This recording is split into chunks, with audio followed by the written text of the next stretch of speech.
In the heart of the Appalachian Mountains, where the ridges claw at the sky and the forests swallow sound, there was a trail no one spoke of after dusk.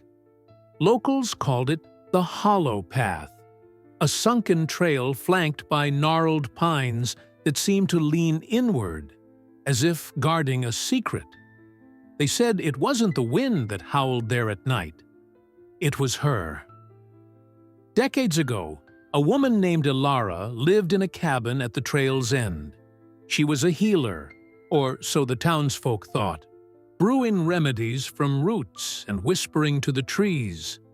But when children began vanishing from the nearby village, suspicion turned to her. They came for her one moonless night, a mob with torches and ropes. They found her cabin empty, the hearth cold, and a single word scratched into the door: "Stay." No one saw her again. The children were never found. Now, hikers who dared the hollow path spoke of strange things. Compasses spun wildly, shadows moved against the wind, and sometimes a faint voice sang, an old lullaby, sweet but wrong, like it was sung through broken teeth. Most turned back. Some didn't. Last autumn, a young couple, Mia and Caleb, ignored the warnings.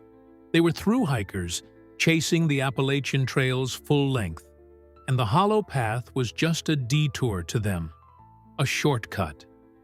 They laughed off the bartender's tale in town, his eyes darting as he whispered about Elara's spirit, how she never left, and hated trespassers. Mia, bold and skeptical, said ghosts were just stories.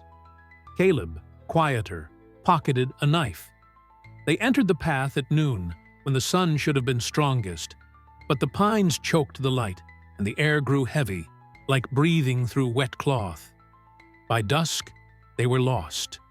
The trail, straight as a scar, seemed to twist behind them. Their map was useless.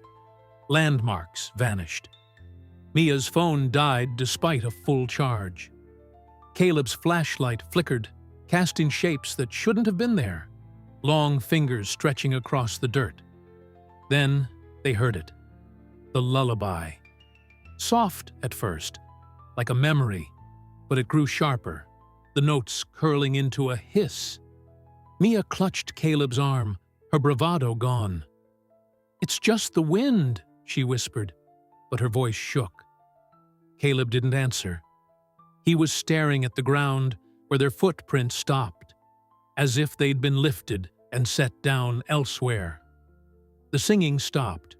Silence pressed in, thicker than fog. Then a giggle, close and childlike, came from behind a tree. Caleb swung the flashlight, but the beam caught nothing. Another giggle, this time from the opposite side. Mia whimpered, backing into him. The air smelled of damp earth and something sour, like spoiled milk. "Stay," a voice said, clear as a bell, right in Mia's ear. She screamed, spinning, but no one was there. Caleb grabbed her hand, pulling her forward, running blind. The path seemed to writhe under their feet, roots rising to trip them. Branches clawed their faces, drawing blood. The giggles multiplied, a chorus now, circling them. And always that voice, "Stay, stay, stay." They stumbled into a clearing they hadn't seen before. In its center stood a cabin, weathered and tilted, its door ajar. Mia froze. "That's not possible," she whispered. It matched the stories. Elara's cabin, burned down years ago. Caleb, panting, tugged her back. "We're not going in there." But the giggles stopped, and the forest held its breath. A figure stepped from the cabin's shadow. Not tall, not short, but wrong. Its limbs bent at odd angles like a puppet with loose strings. Its face, if it had one, was hidden in darkness, but its eyes gleamed like wet stones. It didn't walk. It glided. Too fast. Too silent. Mia and Caleb ran, but the path was gone. Trees pressed closer, their bark etched with scratches that looked like words. The figure was behind them, then beside them, then ahead, its head tilting as if curious. The lullaby returned, now a screech, splitting their ears. Mia fell, her ankle caught in a root that pulsed like a vein. Caleb tried to free her, sobbing, but the root tightened, and Mia's screams turned to gurgles as the ground seemed to swallow her, dirt closing over her face. Caleb ran alone, the knife useless in his trembling hand. He heard Mia's voice now, singing that cursed lullaby, but it wasn't her. It was with her, inside her. He tripped into another clearing, impossibly the same cabin again. The door swung wide, and the figure stood inside, arms open, as if welcoming him home. No one knows what happened next. Caleb's pack was found a week later, miles from the hollow path, his knife buried in a tree, the blade smeared with something black. Mia was never found. The locals don't search there anymore. They say the path moves, luring those who don't believe.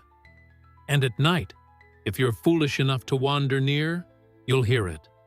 A lullaby, soft and sweet, begging you to stay.